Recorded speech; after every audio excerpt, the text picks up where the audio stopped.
సర్వదేవతాతీత స్వరూపులు భగవాన్ శ్రీ సత్యసాయి బాబా వారి దివ్య పాద పద్మములకు శతకోటి వందనములతో భక్తులందరికీ సాయిరాం. ప్రతిరోజు చదువుకుంటున్న హంసత్య బోధక స్వామి జన్మదినోత్సవ సందేశములలో 1984వ సంవత్సరం జన్మదినోత్సవం నాడు 23/11/1984 ఇచ్చినటువంటి సందేశం ప్రారంభం. ఈ రోజు సుమారుగా 3 రోజులు పడుతుంది. ఒక్కొక్క సందేశం 3 రోజులు మనం చదువుకుంటున్నాం. ఈ రోజుది మానవుని హృదయమునందే దివ్యత్వం ప్రకాశిస్తూ ఉంటుంది. సత్యధర్మ ప్రేమ శాంతులు లేకున్న విద్యలన్నీయు నేర్చి విలువ సున్న. కొన్ని పద్యాలు రిపీట్ అవుతున్నాయి, ఇదివరకు కూడా వచ్చింది. సత్యధర్మ ప్రేమ శాంతులు లేకున్న విద్యలన్నీయు నేర్చి విలువ సున్న. సత్యధర్మ ప్రేమ శాంతులు లేకున్న దాన ధర్మాల సార్థకత సున్నా. సత్యధర్మ ప్రేమ శాంతులు లేకున్న పదవుల నేలిన ఫలము సున్న. సత్యధర్మ ప్రేమ శాంతులు లేకున్న బహుళ సత్కార్య లాభంబు సున్న. ఈ సనాతన ధర్మ హర్మ్యంబు నిలువ, ఈ సనాతన ధర్మ హర్మ్యంబు నిలుప గుణములివి 4 పునాది గోడలప్ప.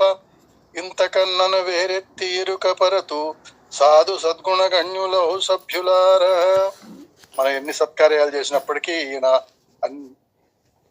ప్రాథమికమైన సత్యము, ధర్మము, ప్రేమ, శాంతులను మనం ప్రాథమికంగా ఉంచుకొని చేయాలి అంటున్నారు.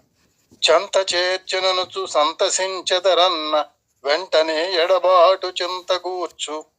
ఏడిపించుటె సాయి వేడుక అందురా కడుపొబ్బ నవ్వించు నడుమరడుమా. స్వామి చాలా దగ్గరికి తీస్తారు. సంతసించే లోపే మరలా వీరిలో ఏదైనా లోటు గమనించైతే వెంటనే వారితో కొన్ని నెలల పాటు కూడా మాట్లాడేవారు కాదట, ఎంత ముఖ్యులైన. అలా ఏడిపిస్తారు, మరలా కడుపిబ్బ నవ్వించేటువంటి స్వామి. పగడుచున్నాడని పొంగిపోయేదరేమో తప్పకప్పుడే ఎగతాళి చేయు. అభయమిచ్చనుగాన హాయి ఉండెదరన్న పడు బాధలకు అంతు పట్టకుండు. వెనుక కేగనీడు చననీడు ముందుకు మనసు మరులు గొల్పి మథన పెట్టు. ఇట్టి చిన్న సాయి చిన్మయమూర్తిని ఎట్టులెరుగగలరు ఇలను మీరు. స్వామి ఒకే మాట చెప్పారు, నన్ను తెలుసుకోవడానికి మీరు ఎంతకాలమైనా సరే తెలుసుకోలేరు. అలా కాలం వృధా చేసుకోకుండా చెప్పినది ఆచరించి భగవంతుడిని చేరండి అని చెప్పారు అన్నమాట. ఎప్పుడు ఎలా భగవంతుని యొక్క చిద్విలాసం ఎప్పుడు ఎలా ఉంటుందో మనం అర్థం చేసుకోలేమనే సారాంశంతో ఆ పద్యం చెప్పారు. ప్రేమ స్వరూపులారా, మానవ శరీరమునందు అంతర్లీనమై ఉండినటువంటి దివ్యత్వాన్ని ప్రతి వ్యక్తి కూడాను గుర్తించటం అత్యవసరం. మనలో ఉన్న దివ్యత్వాన్ని మనం గుర్తించలేకపోతున్నాం. మానవుని హృదయంలో దహరాకాశమున నీడతో కూడిన ఎండవలే జీవితో కూడి పరమాత్ముడు నివసిస్తున్నాడు. ఎండ నీడలు జంట పక్షులు. ఎండ వలన నీడ ఏర్పడుతున్నది, నీడ యందు కూడాను కాంతి ఉన్నది. దీనికి కారణము ప్రక్కన ఎండ ఉండడం చేతనే. ఎండ నీడలు ఒకదానికొకటి విడదీయరానటువంటి అవినాభావ సంబంధము కలిగినవి. అదే మాదిరిగా జీవము బ్రహ్మము, జీవ బ్రహ్మలు అవినాభావ సంబంధ స్వరూపములు. జీవిని పరతత్వం అనేది ఒక నీడవలే వెంటాడుతూ ఉంటుంది. ఇలాంటి దివ్యత్వమును ప్రతి వ్యక్తి కూడాను గుర్తించటం అత్యవసరం. అయితే నీడలు అనేకము, ఎండ అయితే ఒక్కటే. అనేకత్వమైన జీవరాశులందు ఏకత్వం అనే దివ్యత్వము సాక్షిభూతమై ఆత్మస్వరూపాన్ని ధరిస్తుంది. పరమాత్ముడే ఆత్మస్వరూపంతో సాక్షిభూతుడిగా ప్రతి జీవరాశి యందు కూడా ఉండటం వలన జగత్తంతా కూడా ఏకత్వం అనే దాన్ని గుర్తించాలి. ఆత్మను సన్నిహితము గావించుకునేదే సాధన. మన సాధన ఎందుకు చేయాలంటే ఆత్మను చేరుకొనుటకు, ఆత్మను తెలుసుకొనుటకు, ఆత్మను అనుభవించుటకు. అదే సత్యము. నిత్య సత్య సంభూతమైనటువంటి ఆత్మతత్వాన్ని చర్మ అస్థి స్వరూపము కప్పడం చేత ఈ ఆవరణమునందే ఆనందం ఉన్నదని భ్రమిస్తున్నాడు మానవుడు. ఆవరణమును అధిగమించి ఆవల ఉన్న ఆనందాన్ని ఆత్మగతము చేసుకోవటమే జీవుని యొక్క ప్రధాన కర్తవ్యము. మన పని ఏమిటి అనే దానికి రూఢిగా మనలోనున్నటువంటి ఆనంద రూపంలో ఉన్నటువంటి పరమాత్మను ఆత్మగతం చేసుకోవాలి. ఇది కర్తవ్యం. ఇలాంటి ఏకత్వం కొరకు ప్రతి వ్యక్తి కూడాను ప్రయత్నపూర్వకంగా సాధనలు సలపాలి.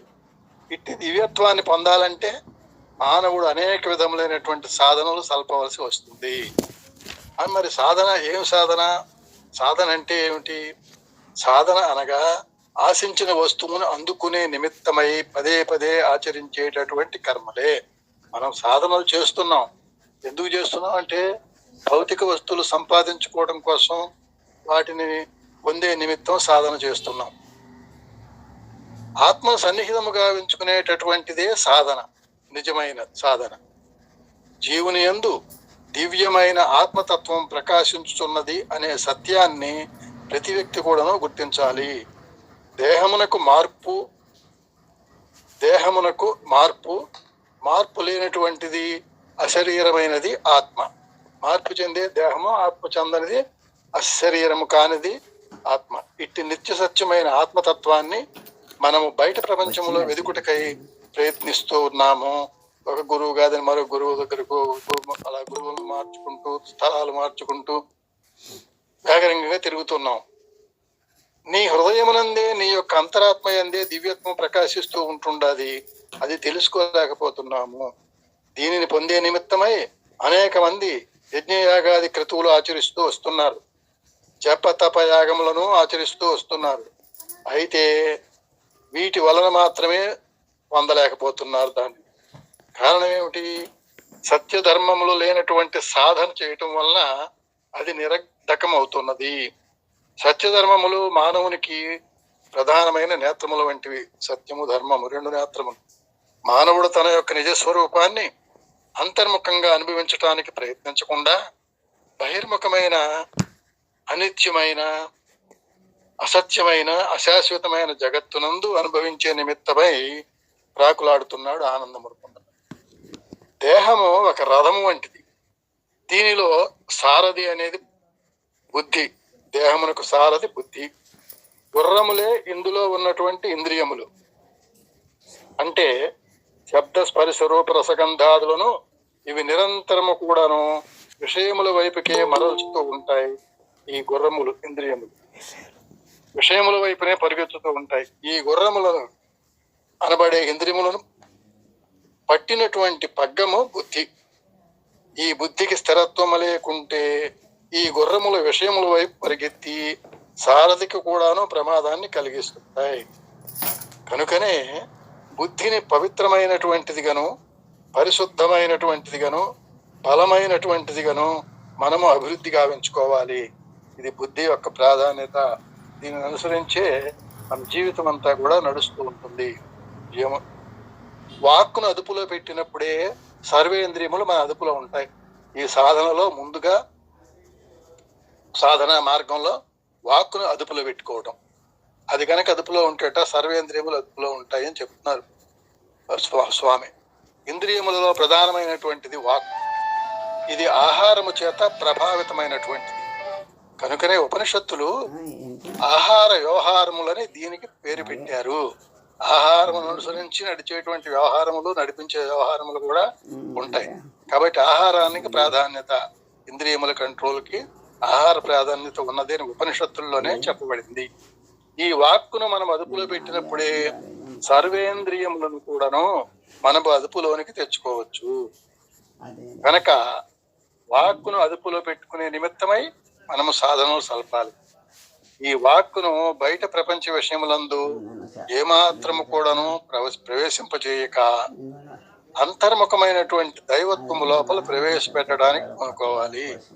ఒక సంభాషణలు బాహ్యమైనటువంటి విషయాలు మాట్లాడుతూ ఉంటే వాటికి ఒక అంతంటూ ఉండకుండా, చివరంటూ లేకుండా వాటిని గురించే మాట్లాడుకుంటూ ఉంటాం. తెలిసిన ఇన్ఫర్మేషన్ అంతా కూడా మాట్లాడుకుంటూ ఉంటాం. బాహ్యమైనది. అంతర్ముఖమైనటువంటి దైవత్వం లోపల ఈ ఆలోచనలు ప్రవేశపెట్టాలి. అందుకు పూనుకోవాలి.